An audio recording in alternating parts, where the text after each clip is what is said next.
Hi, I'm Mark Picketts, and you're watching Joy Talk.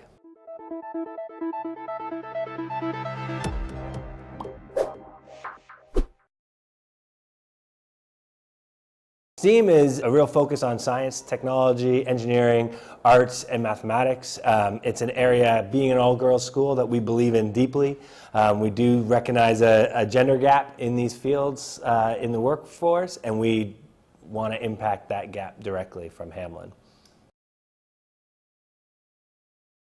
We really define ourselves a lot at Hamline by the programs that we run in STEAM. It starts in August and it goes all the way through the school year to June. We work STEAM programs with our 5-year-olds all the way through our 8th graders. It is an integrated model where the girls don't go somewhere else to do technology. Technology is with them all the time, so they can use technology to enhance their learning in every class. You know, it's such a fast-moving space right now where you'll have a new vendor come in and be successful, and then all of a sudden, a couple years later, you don't know kind of where they are or what it is that they're doing. It seems that a lot of the companies, Autodesk, for example, Adobe, they're launching platforms that really support the learning of their tools and will help teachers and students use their tools more effectively. We recently had a number of our faculty going through the Apple Teacher. We want our teachers to be comfortable using them. So the Apple Teacher program is a certification that teachers can work through on their own time, and we provide some support and some guidance on Friday afternoons here if they have questions. But they can go through and get this certification, which will basically tell us as their employer, this teacher really knows how to leverage these tools in the classroom and has demonstrated that by going through these courses. So that's one that we've been using recently. Google has a program, CS First. Again, it's another program that you can get for free. It's a Scratch-based coding program that is you get a passport with 10 to 12 lessons, and you can focus on game design, fashion, music creation, animation, a number of different things. And it's kind of a CAN program. We really like the programs put out by Code.org, as well as Codable, I've mentioned before. They definitely have, Codable in particular has a really well thought out K-5 curriculum around coding. Block-based coding, it basically takes the syntax out of coding. We are seeing it across the bay at Cal Berkeley, the first-year computer science courses are using block-based coding now.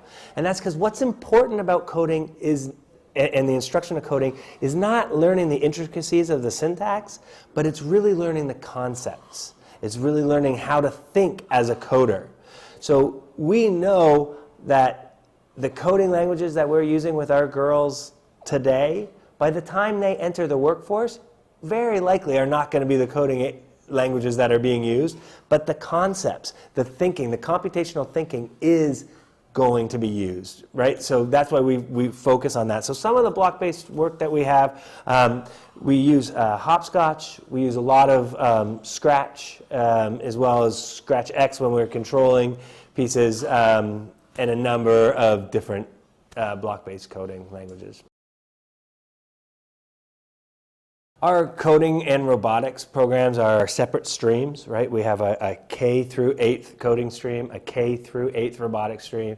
We have a dedicated instructor, and we're really reflective in our program. You'll hear me say pretty regularly that I believe that effective learning is reflective learning. Likewise, I think that effective teaching is reflective teaching. So our teachers are constantly questioning, how can we go further? Is this still working? Is this at the right place? The things we used to do in 6th and 7th grade are not challenging enough for our 6th and 7th graders anymore. We're doing them in 3rd and 4th grade. So we've got some great partnerships in robotics with local companies, Wonder Workshop, BirdBrain Technologies. We do a lot of work with the Lego EV3s. By 8th grade, by 7th and 8th grade, girls are building and coding their own Arduino-controlled robots. Likewise, in coding, we have great local partnerships with companies like Codable in the South Bay that will start with our youngest students, work all the way through, do a lot of work with Scratch in the middle years. We're working with MIT App Inventor and JavaScript in the upper years. I think kids can start to learn how to code today, however young they are.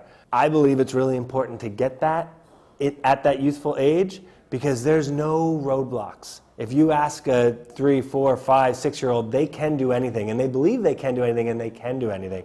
And what's important is that we have scaffolded the instruction to meet them where they are at that age. So, and at their skill set. So they have the ability to do what is needed or what they want to do, and then they will stretch and go further. I believe it's important at every age level and every subject area because of this iterative design process. This idea that I can always make something better, or I can, even if it looks like a failure, or if my attempt did not meet what I wanted it to do, well, how far along that line did I come? And I like to think of failure as an acronym for first attempts in learning.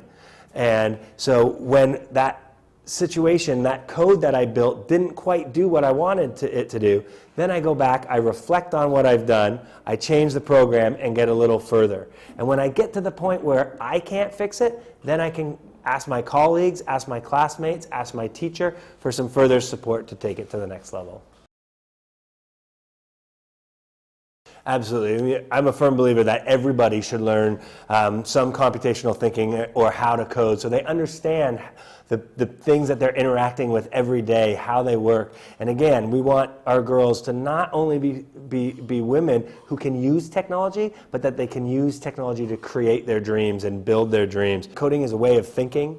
It allows us to go through iterative design process where we figure out what a problem is, we take an attempt at fixing that problem or building something, it breaks, then we reflect on where it's breaking, fix it, and then go again and break it and fix it. And so this iterative design process as we go up is something that we stress beyond our coding classes. We stress it in our Maker Ed program, in all of our learning, right? That we should always be reflecting on what it is we've done and how can we be more effective going forward. What changes do we need to make?